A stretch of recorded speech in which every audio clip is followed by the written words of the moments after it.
Right now, 43% of Americans could not cover a $1,000 emergency without borrowing the money. Not a layoff, not a medical bill, a car repair, a vet visit, a broken refrigerator. $1,000 and nearly half the country has to go into debt to handle it. If you've ever wondered whether you have enough saved, you're asking the wrong question. The real question is what number actually protects you, and almost nobody tells you how to find it. You've heard the advice 100 times. Save 3 to 6 months of expenses. It's printed on every finance blog, repeated by every advisor, treated like a law of physics. Here's the problem. 63% of people say they'd need at least 6 months saved to actually feel secure. Only 27% have it. That's not a savings gap. That's a sign the rule itself doesn't fit the way it's being handed out.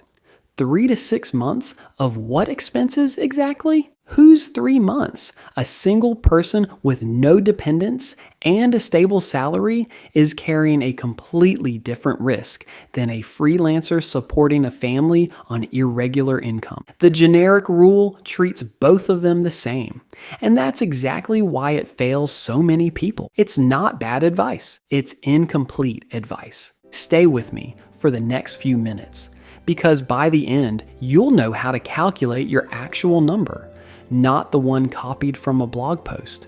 And if breakdowns like this are useful to you, the subscribe button is right there.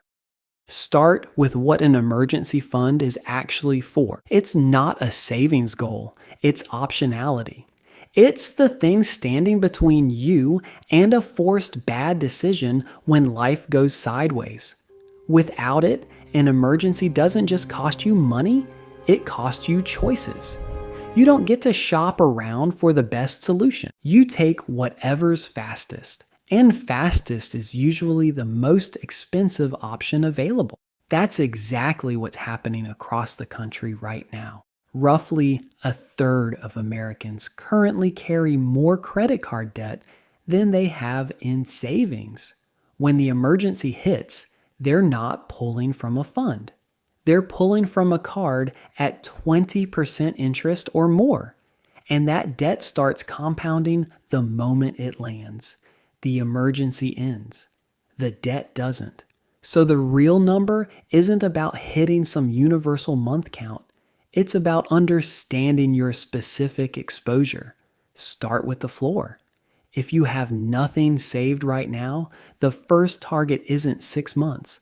It's $1,000. That single buffer is what stands between a car repair and a credit card balance, and it's reachable in weeks, not years. From there, the math depends on you. If you're in a stable job, dual income household with manageable fixed costs, 3 months of essential expenses, not your full lifestyle, just rent, food, insurance, minimum debt payments, is usually enough runway to absorb a job loss while you find the next one. If you're the only income in your household, self-employed, on commission, or supporting dependents, that runway needs to stretch to 6 to 12 months.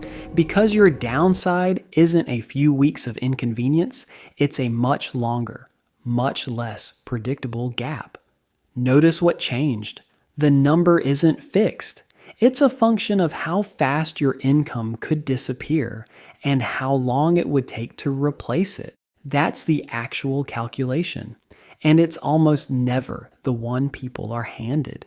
Now here's the part nobody mentions when they tell you to save. Among people who do have an emergency fund, the median balance is $5,000, and that's already down from $10,000 the year before. Savings are shrinking, not growing, even while the advice to save more stays exactly the same. People aren't ignoring the rule.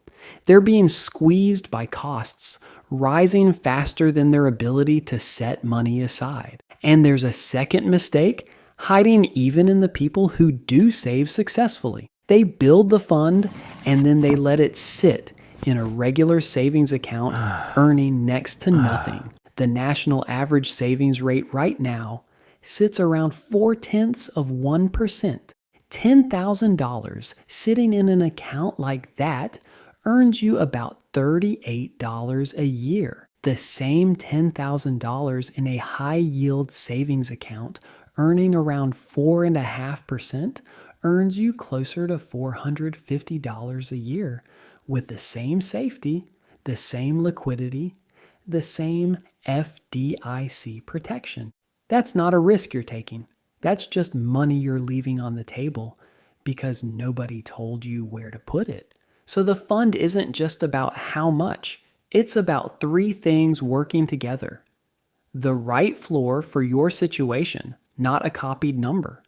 The right account, so inflation isn't quietly eating it while it sits there. And the discipline to treat it as untouchable, not a backup shopping budget for things that don't actually qualify as emergencies. Get those three right, and you've built something most people never get around to. Not a pile of cash. A buffer that means the next bad month is an inconvenience instead of the start of a debt spiral. If this gave you a clearer number than the one you walked in with, subscribe, because next week I'm breaking down exactly where to park that money so it's both protected and actually working for you. And drop a comment with your number. What would it take in dollars to get you through your worst realistic month? I read everyone.